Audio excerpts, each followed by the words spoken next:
Dinner করে বেরোলাম। কি সুন্দর লাগছে, খুব সুন্দর পরিবেশ, এত গাছ আর এত সবুজ, এটাই ভালো লাগছে বেশি। বিল্ডিংটাও বিশাল বিশাল বড়।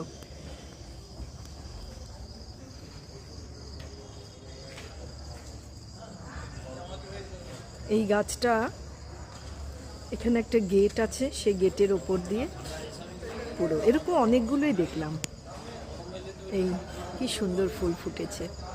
ওদিকে আরেকটা আছে, এই যে এখান থেকে দেখা যাচ্ছে, এই যে আরেকটা, আরও একটা ওইদিকে দেখেছি। বেশ ঠান্ডা আছে, ভালো ঠান্ডা আছে। তবে আমরা তো গরম জামা কাপড় পরেই বেরিয়েছি, যার জন্য কোনো অসুবিধা হচ্ছে না। ঠিক আছে বন্ধুরা, শুভরাত্রি।